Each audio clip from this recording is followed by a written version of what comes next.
Imagine só, existe algo surpreendente que acontece com quem passa por aquilo que chamamos de despertar espiritual. De repente, o que antes parecia normal, multidões, encontros sociais, festas, se transforma em um terreno minado. Não estou falando de timidez ou insegurança, embora possa até parecer isso para quem observa de fora.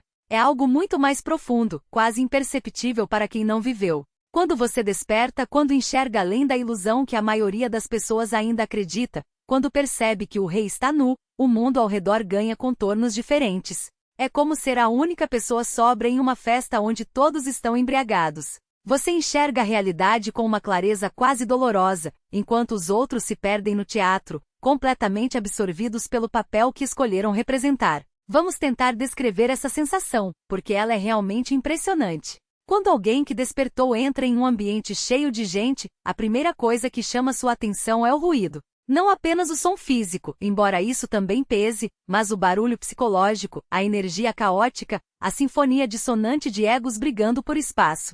Cada pessoa ali está tentando ser vista, ouvida, validada, como se fosse um rádio sintonizado em uma estação diferente, todos no volume máximo, e você escuta tudo ao mesmo tempo. É possível sentir a ansiedade irradiando de um canto, a raiva pulsando de outro, a necessidade desesperada de aprovação logo ali, a máscara de superioridade de alguém mais adiante. É avassalador, uma sobrecarga que é difícil explicar para quem nunca sentiu. A maioria das pessoas está tão imersa em seu próprio turbilhão interno que nem percebe o caos ao redor. Estão tão ocupadas com seus pensamentos, suas preocupações, seu pequeno drama pessoal, que se isolam do barulho coletivo. Mas quem despertou, de certa forma, silenciou seu próprio ruído, ou pelo menos aprendeu a não se identificar com ele. E é justamente por isso que se torna tão sensível ao que os outros emitem. É como se, ao parar de falar, você finalmente conseguisse ouvir o que todos estão dizendo. E o que se escuta em uma multidão não é nada agradável. Há medo disfarçado de confiança, vazio fingindo ser plenitude, uma fome desesperada por significado, por conexão, por algo real, tudo escondido sob camadas e mais camadas de encenação social. Mas atenção, quem despertou não julga. Não olha para as pessoas com superioridade, porque isso seria apenas outra forma de ego, outra maneira de se separar. O que sente é uma mistura de compaixão e um cansaço existencial. Dá para ver o sofrimento tão claramente, perceber como cada um está preso em sua própria prisão de preocupações. Há um desejo profundo de que todos enxerguem o que estão fazendo consigo mesmos. Mas também há a consciência de que ninguém pode ser forçado a acordar, que cada um precisa encontrar seu próprio caminho para sair das ilusões.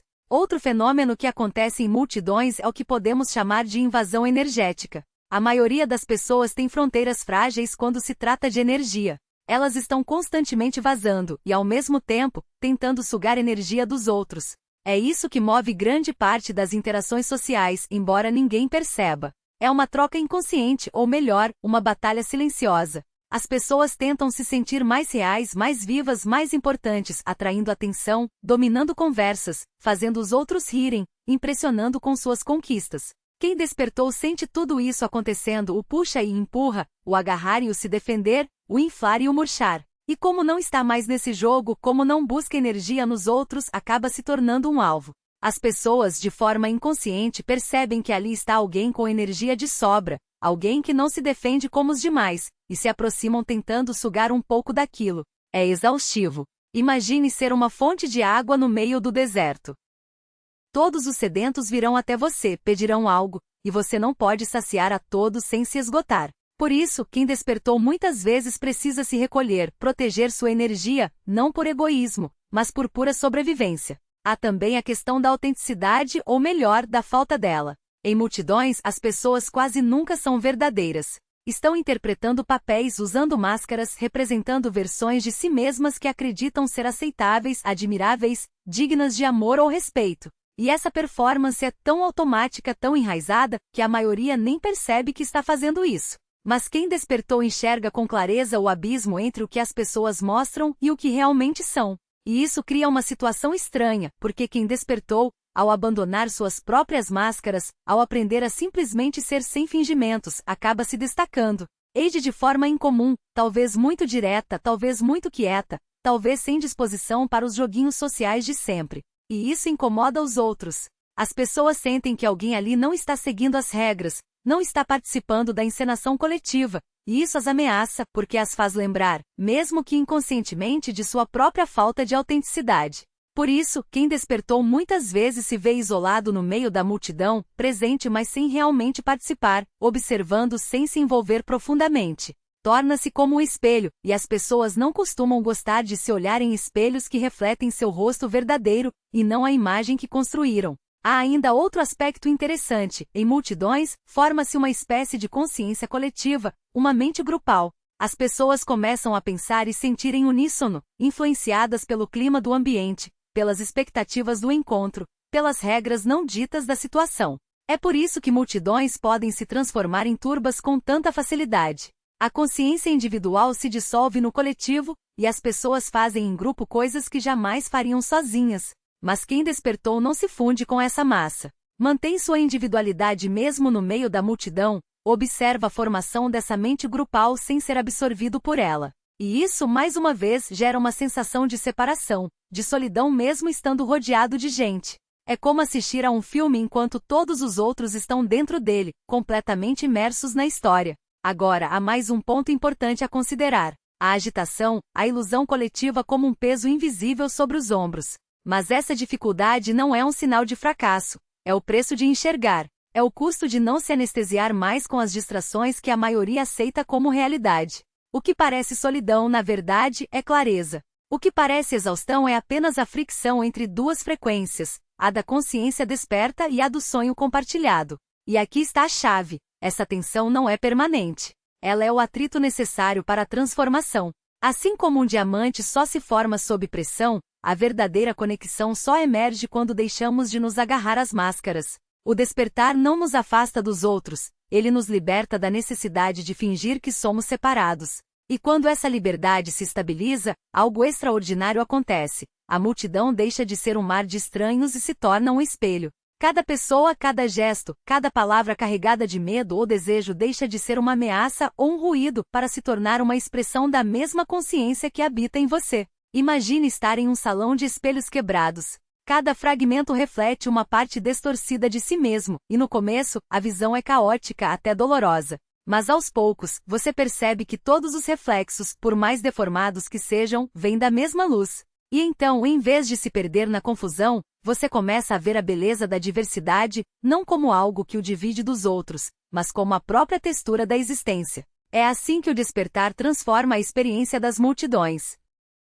O que antes era um campo de batalha se torna um espetáculo de sincronicidades. O que antes era barulho se revela como uma sinfonia de vozes, cada uma cantando sua nota no mesmo coro invisível. Claro, isso não significa que o despertar apague as diferenças. Você ainda reconhece as hierarquias artificiais, os jogos de poder, as pequenas crueldades do dia a dia. Mas agora, em vez de reagir com julgamento ou resistência, você as observa com uma curiosidade quase clínica. É como assistir a uma peça de teatro sabendo que os atores estão interpretando papéis, você não precisa se envolver na trama para apreciar a performance. E essa distância não é frieza, é a única forma de verdadeira compaixão.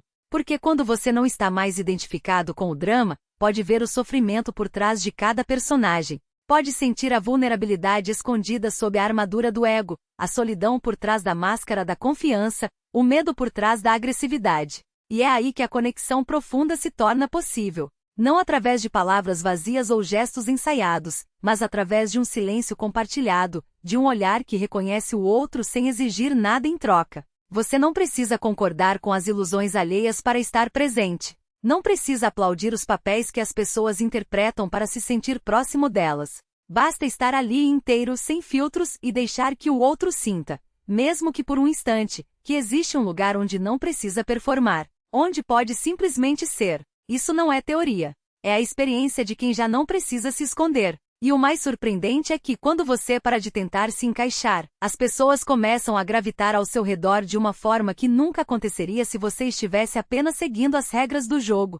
Elas sentem, mesmo que não saibam explicar, que com você não precisam fingir, que podem baixar a guarda, que podem ser vistas sem precisar se defender. E isso, mais do que qualquer conversa superficial, é o que cria laços verdadeiros. Então sim, as multidões podem ser desafiadoras. Mas não porque o despertar o isole, e sim porque ele o coloca em um lugar onde a conexão autêntica é possível, mas não mais obrigatória. Você não precisa mais da validação externa para se sentir completo. Não precisa mais da aprovação dos outros para saber que existe. E essa liberdade, embora assuste no começo, é o que permite que você encontre os outros onde eles realmente estão, não nas máscaras que usam, mas no silêncio por trás delas. O paradoxo final é este: quanto menos você precisa das multidões, mais elas passam a precisar de você. Não no sentido de dependência, mas no sentido de referência. Você se torna um ponto de ancoragem em um mundo à deriva, um lembrete silencioso de que há algo além do ruído. E isso não é um fardo, é um presente. Porque no fundo todos nós buscamos o mesmo, um lugar onde possamos ser reais. E quando alguém encontra esse lugar dentro de si, ele se torna um farol para os outros. Não por pregar, não por convencer, mas simplesmente por existir, por ser. E isso, mais do que qualquer outra coisa, é o que transforma a solidão do despertar em uma conexão mais profunda do que qualquer multidão poderia oferecer. A se agarrar à performance, ao automatismo, ao vazio da inconsciência. Eles se esgotam com a exigência constante de energia, com a inautenticidade que se disfarça de normalidade, com a superficialidade que se vende como profundidade. E então precisam recuar, não por fraqueza, mas por instinto de preservação. Precisam voltar ao silêncio, à solidão que não é abandono, mas um reencontro. E isso não é um erro. Não é um sinal de que algo deu errado, de que o despertar foi mal compreendido. É apenas o que acontece quando a consciência começa a se reconhecer em meio a um mundo que ainda dorme. É uma travessia, um limiar entre o que foi e o que está por vir, e como toda travessia ela ensina. Ensina sobre a diferença entre ser e fazer, sobre a coragem de habitar o próprio silêncio enquanto o mundo insiste em gritar. Ensina que a verdadeira conexão não nasce do barulho, mas da quietude que o atravessa. Que a autenticidade não se negocia em trocas sociais, mas se revela no instante em que dois seres se reconhecem, não como personagens, mas como partes de um mesmo mistério. E essa dificuldade com as multidões? Ela não é um fracasso. É um treinamento. Uma preparação para algo mais raro. Um tipo de relação que não depende de máscaras, de papéis, de performances. Uma relação que repousa na simples constatação de que por trás de todas as diferenças, há uma mesma essência pulsando. Uma unidade que não precisa ser explicada, apenas vivida. Porque no fim, o que buscamos não é aplauso, não é validação. É a certeza de que não estamos sozinhos, não no sentido de estar cercados, mas no de pertencer. Pertencer a algo maior do que nós mesmos, maior do que qualquer grupo, qualquer ideologia, qualquer rótulo. Pertencer à própria vida em toda a sua beleza crua e inexplicável. E isso, apenas isso, é o suficiente.